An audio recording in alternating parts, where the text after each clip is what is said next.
যাবতীয় রবীন্দ্রসঙ্গীত, দেশাত্মবোধক, ভাটিয়ালি, তারপর দেহতরী সব ধরনের গান কিন্তু আমাদের এই মঞ্চে হয়ে থাকে। আমাদের মঞ্চটা কিন্তু এই স্টেজ, যে স্টেজ এই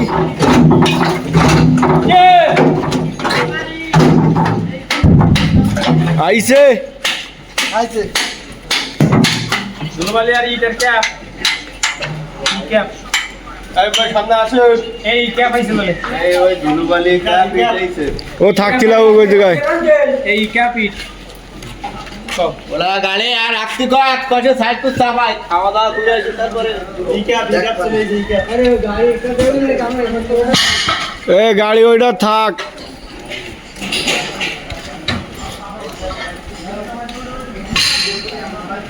আমরা প্রতিদিন সকালে এভাবে আমরা কাজ করে থাকি। এই যে এক গ্রুপ মাল নামাচ্ছে, এক গ্রুপ শাটার উঠাচ্ছে, আরও আর একটা গাড়ি বাইরে আসছে।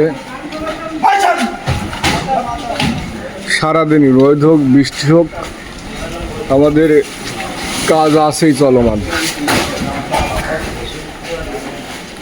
এক একটা সৈনিক, দেশ গড়ার সৈনিক। এই যে আমাদের ড্রাইভার ভাই। হ্যাঁ বলেন ভাই। কেমন আছেন?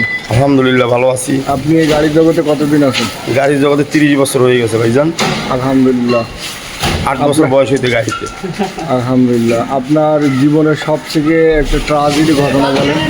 আজকে আমি পরিবহন চালানোর সময় একটা দুর্ঘটনা ঘটছিল। 3 জন, না ভাই ওগুলো বলা যাবে না, অ্যাক্সিডেন্ট হইতেই পারে রাস্তায় চললে। আমাদের আইন না, আপনি আর লাগবে না বড় ভাই। দুর্ঘটনা কেউ তো ইচ্ছা করে করে না, হ্যাঁ ঠিক, কিন্তু যে কোনো সময় হইতে পারে।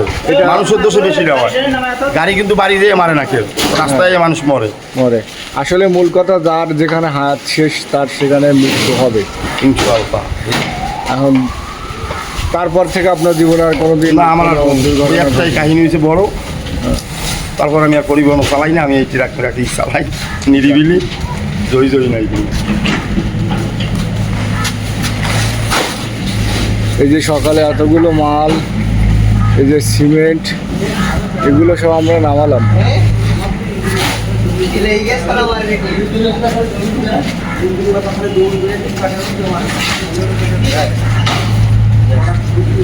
এই যে অধিকাংশ ড্রাইভাররা হলো শরীরে হলো মাল খায়।